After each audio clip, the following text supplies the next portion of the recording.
Hello बच्चों, स्वागत है आपका मेरे YouTube चैनल में। आज हम पढ़ेंगे कक्षा 6 की विज्ञान की पुस्तक का पाठ 4 पौधों की कहानी।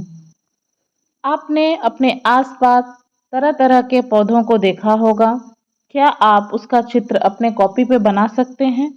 आप अपने दोस्तों के साथ चर्चा कर सकते हैं कि किस पौधे का तना मोटा होता है, किसका पतला होता है, किस तरह से किसी झाड़ी जो है वो कैसे दिखती है, साग किस तरह के पौधों को कहते हैं या फिर वृक्ष किसे कहते हैं।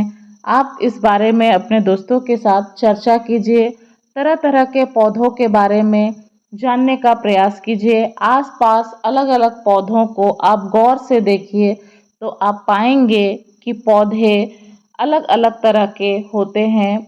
कुछ पौधों में तना पतला होता है, कुछ पौधों का तना मोटा होता है, कुछ पौधे ऊंचाई में छोटे होते हैं, कुछ पौधे ऊंचाई में बहुत बड़े होते हैं, ऊंचे होते हैं, जिन्हें हम वृक्ष कहते हैं। पौधों के विभिन्न भागों के बारे में आप जान चुके हैं पिछली कक्षाओं में। चलिए और एक बार इस चित्र के माध्यम से समझने का प्रयास करेंगे। आप इस चित्र में देख पा रहे होंगे कि पौधों में अलग अलग भाग होते हैं। आप सबसे ऊपर देख पा रहे होंगे जिसे हम पुष्प फूल कहते हैं। पौधों में फूल लगे होते हैं, फल लगे होते हैं, पत्तियां होती है, तना होता है, जड़ होता है। ये पौधों के अलग अलग भाग होते हैं। आइए अब सीखते हैं कि हर्बेरियम कैसे बनाया जाता है। किसी एक छोटा सा पौधा को तोड़ करके हमें उसे किसी पुस्तक के पन्नों के बीच में दबा करके रख देना है। कुछ दिन बाद जब हम देखेंगे तो वो पौधा सूख चुका होगा। यह सूखा पौधा ही हर्बेरियम कहलाता है। अब हम उसे एक सफ़ेद कागज पर सेलो टेप से चिपका करके उसको नामांकित करेंगे कि कौन सा उसका फूल है, कौन सा उसका फल है, पत्तियां है, तना है। इसको नामांकित करेंगे और उसमें अपना नाम, रोल नंबर भी अंकित करेंगे। पारदर्शी प्लास्टिक से हम उसको ढक देंगे। हमारा हार्बेरियम तैयार हो गया। आप भी ज़रूर हार्बेरियम बनाने का प्रयास कीजिए और उसे अपने विद्यालय में शिक्षक या शिक्षिका को दिखाइए। अब हम जानेंगे कि साग, झाड़ी और वृक्ष क्या होते हैं। आइए इसे हम एक क्रियाकलाप के माध्यम से समझने का प्रयास करेंगे। अलग अलग तरह के पौधों के चित्रों को देख करके हमें क्या करना है, इस सारणी को भरना है। आप यहाँ देख पा रहे होंगे दो तरह का पौधा है, एक सरसों है और दूसरा बांस है। आपने सरसों का पौधा अगर देखा होगा तो आपने ध्यान दिया होगा कि सरसों के पौधा का जो तना होता है वो हरा रंग का होता है और बहुत कोमल होता है, मोटा नहीं होता है, कठोर नहीं होता है। और शाखाएं जो होती है वो तने के ऊपर से निकलती है, उसके आधार से नहीं निकलती है। उसी तरह बांस के पौधों को आपने अगर देखा होगा तो उसका तना जो होता है वो हरे रंग का होता है और वो मोटा होता है, वो कोमल नहीं होता है, मोटा होता है, कठोर होता है और उसकी शाखाएं जो होती है वो तने के आधार से नीचे से निकलती है। अगर हम इन लक्षणों पर गौर करते हैं तो हम पाते हैं कि विभिन्न तरह के पौधों की अलग अलग विशेषताएं होती है। इन्हीं विशेषताओं के आधार पर पौधों को हम 3 वर्गों में वर्गीकृत करते हैं। ये क्या क्या है? साग, झाड़ी और वृक्ष। आइए अब हम साग को समझने का प्रयास करते हैं। अभी हम ऊपर सारणी में पढ़ रहे थे कि सरसों का जो साग होता है, सरसों जो होता है उसका तना हरे रंग का होता है और कोमल होता है। इन्हें ही हम साग कहते हैं और ये छोटे होते हैं, इनकी ऊंचाई ज़्यादा नहीं होती है, ये छोटे होते हैं। तो जिनके भी तने हरे रंग के कोमल होते हैं और उनकी ऊंचाई ज़्यादा नहीं होती है, उन्हें हम साग के वर्ग में रखते हैं। झाड़ी, झाड़ी किसे कहेंगे? झाड़ी में पौधों की जो शाखाएं होती है वो तने के आधार के समीप से, जहां से तना निकला है वहीं से शाखाएं भी निकलना शुरू हो जाती है और तना कठोर होता है लेकिन मोटा ज़्यादा नहीं होता है। ऐसे पौधों को हम झाड़ी कहते हैं। आप अपने आसपास पुटुस के झाड़ को देखा होगा। आप उसे गौर से देखिए और आप उसके विशेषताओं को जानने का प्रयास कीजिए कि उसका तना कैसा है, किस तरह का दिखता है, कोमल है या कठोर है, उसकी शाखाएं जो है वो कहाँ से निकल रही है। जब आप इन लक्षणों को गौर करेंगे तो आप पाएंगे कि ये झाड़ी की श्रेणी में आते हैं। अब अगला श्रेणी है वृक्ष। कुछ पौधे बहुत ऊंचे होते हैं और इनके तने जो होते हैं वो बहुत कठोर होते हैं और गहरे भूरे रंग के होते हैं और इनमें जो शाखाएं होती है वो भूमि से बहुत अधिक ऊंचाई पर तने के ऊपरी भाग से निकलती है। जैसे आप इस चित्र में देख पा रहे होंगे कि शाखाएं जो है वो नीचे से नहीं निकली हैं, वो थोड़ी ऊंचाई से शाखाएं निकलना शुरू हुई है। इन्हें हम वृक्ष की श्रेणी में रखते हैं। जैसे आप आम देखे होंगे, कटहल देखे होंगे, उन पेड़ों को अगर आप ध्यान से देखेंगे तो वो वृक्ष की श्रेणी में आते हैं और उनकी जो तना होते हैं वो बहुत कठोर होते हैं, भूरे रंग के होते हैं, वो पौधे बहुत ऊंचे होते हैं, शाखाएं जो होती है वो भूमि से ऊंचाई से निकलती है। अब आगे हम लोग जानने का प्रयास करेंगे कि लता किसे कहते हैं और लता कितने प्रकार के होते हैं। आपने आसपास या अपने घर में मनी प्लांट के पौधा को देखा होगा। आपने देखा होगा कि उसके तने बहुत कमजोर होते हैं, वो सीधे खड़े नहीं हो सकते हैं और वो भूमि में फैल जाते हैं। इन्हें हम बिसर्पी लता कहते हैं। मतलब ऐसे लता जिनके तने बहुत कमजोर होते हैं और वो सीधे खड़े नहीं हो सकते हैं और भूमि में फैलते जाते हैं, उन्हें हम बिसर्पी लता कहते हैं। आप इस चित्र के माध्यम से देख पा रहे होंगे, एक बॉटल में इसे सजावट के लिए टांग करके रखा गया है मनी प्लांट को। आप इसके तना को गौर से देखेंगे तो आपको पता चलेगा कि ये तना बहुत पतला, बहुत मुलायम और ये ऊंचाई में सीधे नहीं बढ़ सकते हैं, ये हमेशा जमीन में फैलते जाते हैं। अब हम अगले प्रकार के लता के बारे में जानने का प्रयास करेंगे। कुछ पौधे जो होते हैं वो अपने आसपास के ढांचे की सहायता से ऊपर बढ़ जाते हैं, इन्हें हम आरोही लता कहते हैं। अगर हम उसके सामने कोई लकड़ी या कोई रस्सी बांध देंगे तो उस रस्सी के सहारे वो लता ऊपर बढ़ते चले जाते हैं, उसे हम आरोही लता कहते हैं। ये शाख, झाड़ी और वृक्ष से भिन्न होते हैं, इन्हें अलग श्रेणी में रखा गया है, आरोही लता और बिसर्पी लता। आप यहाँ कद्दू का देख पा रहे होंगे, चित्र दिया हुआ है, ये किस तरह के लता का उदाहरण है? आरोही लता का उदाहरण है। अब हम क्या करेंगे, यहाँ बहुत सारे पौधों का नाम दिया गया है और इन्हें हमें लता, शाख, झाड़ी और वृक्ष में बांटना है। तो आप कोशिश कीजिए इस सारणी को, जिस विशेषताओं के बारे में हमने पढ़ा कि किसे हम शाख कहते हैं, किसे हम झाड़ी कह सकते हैं, किसे हम वृक्ष के वर्ग में रह सकते हैं और किसे हम लता के वर्ग में रख सकते हैं। तो आप यहाँ बहुत सारे पौधों के नाम देख पा रहे होंगे, आम, पालक, बथुआ, सखुआ, लौकी, अकवन, धतूरा, हल्दी का पौधा, कटहल, सेम, पुटुस। तो आप इस सारणी में भरने का प्रयास कीजिए कि किस पौधों को हम किस श्रेणी में रखेंगे। जैसे लता के श्रेणी में लौकी आ गया, शाक की श्रेणी में पालक आ गया, बथुआ आ गया, झाड़ी की श्रेणी में पुटुस आ गया, वृक्ष की श्रेणी में आम आ गया। तो आप इस तरह से इस सारणी को भरने का प्रयास करेंगे और इस सारणी को भरेंगे। अब हम आगे जानते हैं तना के बारे में। तना पौधा का एक भाग है, हम पढ़ चुके हैं पौधों के अलग अलग भाग होते हैं, उसमें पुष्प, फल, तना, पत्ती, जड़। तो अभी हम लोग तना के बारे में पढ़ेंगे।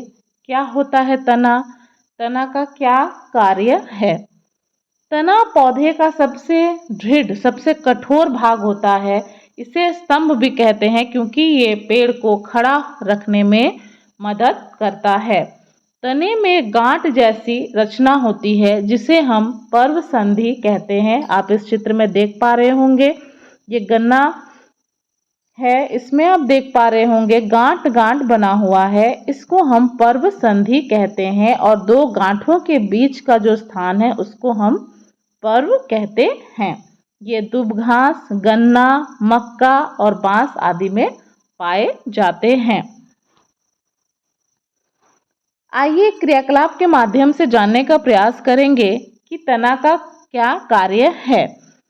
2 ग्लास लेना है, जल लेना है, लाल और नीली स्याही लेना है, एक ब्लेड और सफ़ेद फूल वाला एक पौधा लेना है।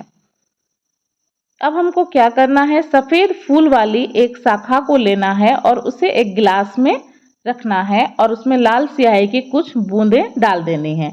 अब दूसरी शाखा को लंबाई के अनुदिश आधी दूरी तक 2 भाग में काट देना। जैसे आप इस चित्र में देख पा रहे होंगे, एक पौधा का जो शाखा है उसको 2 भाग में बांटा गया है, 2 ग्लास में उसको रख दिया गया है। एक ग्लास में आप देख पा रहे होंगे नीली स्याही है और दूसरे ग्लास में लाल स्याही है।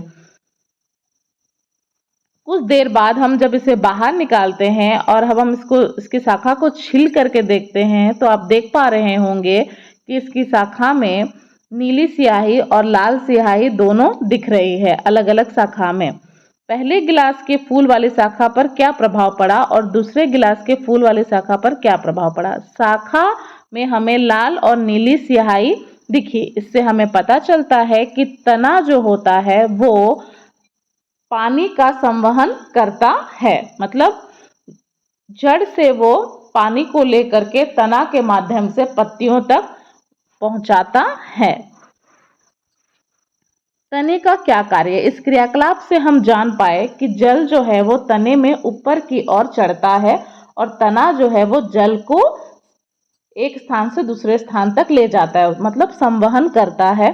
लाल और नीली स्याही की तरह ही जल में जो खनिज घुला हुआ रहता है वो जल के साथ तने में ऊपर पहुंच जाता है। जल और खनिज तने की पतली नलिकाओं द्वारा पत्तियों और पौधों के अन्य भागों तक पहुंचते हैं और उन्हें पोषण प्रदान करते हैं। अब हम जानेंगे पत्ती के बारे में। पत्ती के बारे में जानने से पहले इस क्रियाकलाप में हम देखते हैं, एक पत्ती को एक सफेद कागज अथवा अपनी कॉपी के पन्ने के नीचे रखिए और चित्र के अनुसार एक स्थान पर दबाकर पकड़िए। अपनी पेंसिल को तिरछे कागज के उस भाग को जिसके नीचे पत्ती है धीरे धीरे रगड़िए तो आप देख पाएंगे कि पत्ती का छाप बन जाएगा। आप पत्ती का छाप को देख करके समझ पाइएगा कि जो भाग उसका तने से जुड़ी हुई है उसे हम पर्णाधार कहते हैं और पत्ती के चपटे हरे भाग को हम पर्णफलक कहते हैं और पर्णफलक और पर्णाधार के बीच डंठल नुमा भाग पर्णवृंत कहलाता है। आप इस चित्र में देख पा रहे होंगे कि जो तना के साथ लगा हुआ है उसे हम क्या बोल रहे हैं? पर्णाधार। तना के साथ जो पत्ती का भाग लगा हुआ है उसको हम क्या कह रहे हैं? पर्णाधार। ये भाग आप देख पा रहे होंगे, ये तना के साथ लगा हुआ है, इसको हम क्या कह रहे हैं? पर्णाधार। उसके बाद आप यहाँ देख पा रहे होंगे किसको हम पर्णवृत्त कहें? पर्णफलक और पर्णाधार के बीच डंठल नुमा भाग पर्णवृत्त कहलाता है और पत्ती के चपटे भाग को हम क्या कहते हैं? पर्णफलक। आइए फिर से इस चित्र के माध्यम से समझने का प्रयास करेंगे। पत्ती का जो भाग तना के साथ जुड़ा हुआ है वो है पर्णाधार। ये चपटा भाग जो है ये है पर्णफलक। पर्णफलक और पर्णाधार के बीच का जो जगह है वो है पर्णवृत्त। पत्ती का जो शीर्ष भाग ये शीर्ष है और इसके बीच में जो ये ऐसे लाइन लाइन दिख रहे हैं इसको हम क्या कहते हैं? सिरा कहते हैं। अब हम इसमें और एक मोटा सा सिरा देख पा रहे हैं जिसको हम मध्य सिरा कहते हैं। ये जो सिरा है ये हमारा क्या हो गया, मध्य सिरा। और पत्तियों पर सिराओं द्वारा जो एक डिजाइन बनाया जा रहा है उसको हम बोलते हैं सिरा विन्यास। क्या कहते हैं, सिरा विन्यास। यदि यह डिजाइन मध्य सिरा के दोनों ओर जाल जैसा है तो यह जालिका रूपी सिरा विन्यास होगा, और अगर ये एक दूसरे के समांतर हैं तो इसे हम समानांतर सिरा विन्यास कहेंगे। आप इस चित्र में देख पा रहे होंगे कि ये जो चित्र है इसमें आप सिरा विन्यास को एक जाल की तरह देख पा रहे हैं। इस तरह से जाल बना हुआ है तो ये क्या हो जाएगा, जालिका सिरा विन्यास। और आप इस पत्ती में देख पा रहे हैं, अगर हम इसको इस तरह से बनाते हैं तो ये जो सिरा विन्यास है ये एक दूसरे के समांतर हैं। तो इस तरह के सिरा विन्यास को हम समानांतर सिरा विन्यास कहते हैं।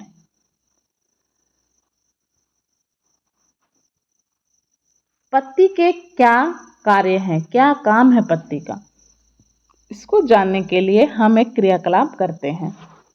एक पौधा लेंगे और पॉलीथीन के 2 पारदर्शी थैले लेंगे और कुछ धागा लेंगे। हमें ये काम दिन के समय करना है जब धूप निकली हो। इसके लिए हमें एक स्वस्थ और भली भांति सिंचित पानी दिया हुआ धूप में रखा हुआ पौधा लेना है। अब क्या करना है कि पौधे की पत्तियों को इस तरह प्लास्टिक से हमें क्या करना है, ढक देना है। और उसके बाद क्या करना, दूसरे पॉलीथीन की खाली थैली पर भी धागा बांधकर धूप में रख देना है। कुछ घंटों बाद हमें देखना है कि क्या किसी थैली के अंदर जल की बूंदें दिखाई देती हैं। किस थैली में जल की बूंदें दिखाई देगी, क्या आप बता सकते हैं? सबसे पहले हमको क्या करना है, पत्ते वाले शाखा को पॉलीथीन की थैली से ढकना है और धागे से बांध देना है, और दूसरे पॉलीथीन की खाली थैली पर भी धागा बांध करके धूप में रख देना है। एक ए वाला जो है इसमें पॉलीथीन की थैली में क्या है, बंधे हुए पत्ते हैं, और दूसरा में क्या देख पा रहे हैं कि पॉलीथीन की थैली में जल की बूंदें जमा हुई है। तो जल की जो ये बूंदें होती है उससे जलवाष्प होता है जो कि पौधों द्वारा निकला रहता है। इस क्रिया को हम वाष्पो उत्सर्जन कहते हैं। जल की ये बूंदें पत्ती से जलवाष्प के रूप में बाहर निकलती है और इस क्रिया को हम वाष्पो उत्सर्जन कहते हैं। इस प्रक्रिया में पौधे बहुत अधिक मात्रा में वायुमंडल में जल बाहर निकालते हैं। क्योंकि जब हम पॉलीथीन को इसमें बांध करके रखते हैं, ऐसे तो हम उतना नहीं देख पाते हैं, तो जब हम पॉलीथीन को बांध कर रखते हैं पत्तियों में और पत्तियों से जो जलवाष्प के रूप में पानी निकल रहा है वो पॉलीथीन में जमा हो जाता है, तो इसमें हम स्पष्ट रूप से देख पाते हैं कि पौधों द्वारा जल निकल रहा है और इस प्रक्रिया को हम वाष्पो उत्सर्जन कहते हैं। एक काम पत्तियों का हो गया, क्या, वाष्पो उत्सर्जन, मतलब जल की बूंदें वाष्प के रूप में वायुमंडल में निकालना। दूसरा काम है पत्तियों का प्रकाश संश्लेषण। प्रकाश संश्लेषण पौधों के खाना बनाने की प्रक्रिया को हम प्रकाश संश्लेषण कहते हैं। पृथ्वी के जितने भी जीव हैं सबके लिए भोजन का जो एकमात्र स्रोत है वो हरे पेड़ पौधे होते हैं। पौधे जो होते हैं वो अपना भोजन स्वयं बनाते हैं और उनका भोजन बनाने के लिए उन्हें जो जल चाहिए वो जड़ के माध्यम से भूमि से लेते हैं, जल और खनिज लवण। वायुमंडल से वो कार्बन डाइऑक्साइड लेते हैं और उनके हरी पत्तियों में क्लोरोफिल मौजूद होती है तो वो पत्तियों से क्लोरोफिल लेते हैं और उसकी उपस्थिति से वे भोजन का निर्माण करते हैं, भोजन बनाते हैं और इस प्रक्रिया में वे वायुमंडल में ऑक्सीजन गैस बाहर निकालते हैं और इसी प्रक्रिया को हम प्रकाश संश्लेषण कहते हैं। इसे समीकरण के द्वारा दर्शाया गया है। कार्बन डाइऑक्साइड जो कि पौधों ने वायुमंडल से लिया, जल जड़ से लिया, सूर्य के प्रकाश और क्लोरोफिल की उपस्थिति में उन्होंने मंड का निर्माण किया जो कि उनका भोजन है, और ऑक्सीजन को वो बाहर निकाल देते हैं जिसे हम सांस के रूप में लेते हैं।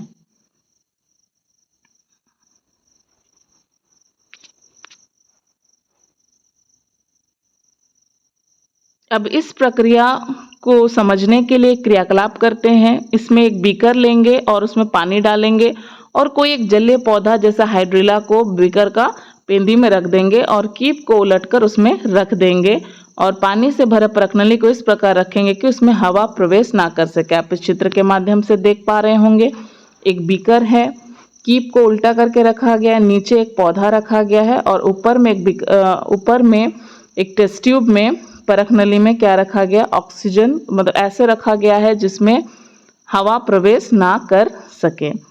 और इस पूरा उपकरण को धूप में रख देना है। हम देख पाएंगे कि ये जो जलीय पौधा है उससे गैस के बुलबुले निकल करके परखनली के ऊपर जमा होने लगते हैं और पानी का तल नीचे की ओर आने लगता है। गैस से भरी परखनली के मुंह को अंगूठे से बंद करके बाहर निकालेंगे और जलती हुई तीली या अगरबत्ती को परखनली के पास लाएंगे और परखनली का मुंह खोलेंगे तो हम देखेंगे कि तीली या अगरबत्ती की लौ जो है वो तेज हो रही है।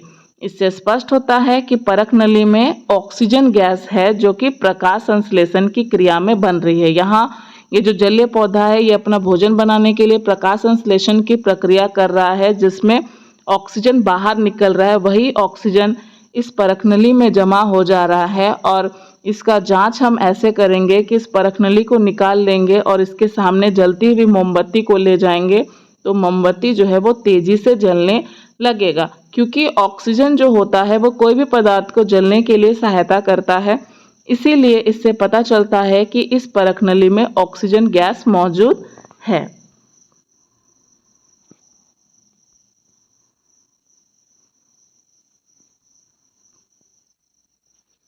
तो प्रकाश संश्लेषण की प्रक्रिया में जैसे हमने जाना कि ऑक्सीजन गैस बाहर निकलती है और साथ ही पौधों के लिए भोजन का निर्माण होता है और वो पौधा जो भोजन बनाता है वो मंड के रूप में संचित रहता है पौधों के पत्तियों में। तो इसका परीक्षण करेंगे, हम जानने का प्रयास करेंगे कि प्रकाश संश्लेषण की प्रक्रिया में मंड का निर्माण होता है या नहीं। तो हमें क्या करना है, एक पौधे को क्या करना है, पौधे के गमला को 2 दिन के लिए अंधेरे कमरे में रखना है ताकि वो जितना भी जब प्रकाश संश्लेषण की क्रिया में वो जितना भी भोजन बनाए थे वो यूज कर ले। 2 दिन तक अंधेरा में रखे तो वो खाना बना नहीं पाए और जो भोजन उसके पत्तियों में संचित था उसे वो यूज कर ले। अब हमें क्या करना है, इस पौधे की एक पत्ती का आधा भाग को हमें काले कागज से ढक देना है और इसे पूरे दिन के लिए सूर्य के प्रकाश में रख लेना है। अब जो पत्ती को हमने काले कागज से ढका हुआ था उसको तोड़ करके उससे हम मंड परीक्षण करेंगे कि वो जो भोजन बना है या नहीं। तो इस परीक्षण के लिए हमें क्या क्या सामग्री चाहिए, वो पत्ती चाहिए जिसे हमने आधा काले कागज से ढका था, स्प्रिट चाहिए, बीकर चाहिए, परखनली, बर्नर, जल, प्लेट और आयोडीन का विलयन चाहिए। परखनली में एक पत्ती और उसमें पर्याप्त मात्रा में स्प्रिट डाल करके उसमें डुबा देना है पत्ती को और इस परखनली को जल से आधे भरे बीकर में रखेंगे और बीकर को तब तक गर्म करेंगे जब तक कि पत्ती का जो हरा रंग है वो पूरी तरह से बाहर नहीं निकल जाता है। और अब पत्ती को बाहर निकाल करके हम पानी से उसे धोएंगे और उसे प्लेट में रख करके आयोडीन विलयन की कुछ बूंदें डालेंगे। तो हम इस चित्र में आप देख पा रहे होंगे कि जिस भाग को हमने काला कागज से ढका था उसका जो भाग है वो नीला नहीं हुआ है और बाकी जो हरा भाग था वो नीला या बैंगनी पड़ चुका है। मतलब कि जिस भाग को हम काले कागज से ढके थे वहाँ प्रकाश संश्लेषण की प्रक्रिया नहीं हो पाई क्योंकि वो ढका था, उसे सूर्य की रोशनी नहीं मिली और उस भाग में भोजन नहीं बना। लेकिन जो खुला भाग था, जो हरा भाग था, वहाँ क्लोरोफिल थी, सूर्य के प्रकाश की उपस्थिति में उन्होंने भोजन का निर्माण किया और वो जब वहाँ स्टार्च का निर्माण हो चुका था तो उसमें जब हमने आयोडीन को डाला तो वो पत्ती का जो रंग है वो नीला या बैंगनी पड़ गया, क्योंकि स्टार्च में जब हम आयोडीन का विलयन को डालते हैं तो उसका रंग नीला या बैंगनी हो जाता है। इसका अर्थ यह हुआ कि पत्ती में मंड यानी कि स्टार्च उपस्थित है।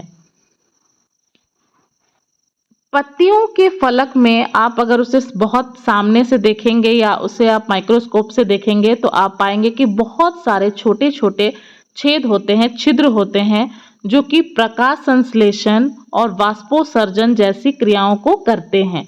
और इन रंध्र को हम स्टोमाटा भी कहते हैं। इन्हीं छोटे छोटे छिद्रों से प्रकाश संश्लेषण जब पौधे करते हैं तो वायुमंडल से कार्बन डाइऑक्साइड को वो लेते हैं, और जब वाष्पोत्सर्जन की प्रक्रिया होती है तो जल इन्हीं छोटे छोटे छिद्रों से वाष्प के रूप में बाहर निकलते हैं।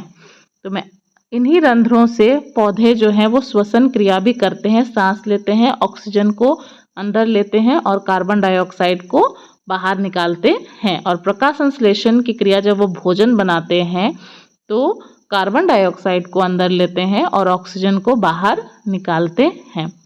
तो मैं आशा करती हूँ कि अभी तक हमने जितना पढ़ा वो आपको समझ में आ गया होगा। अगला भाग हम अगला वीडियो में कंप्लीट करेंगे। धन्यवाद।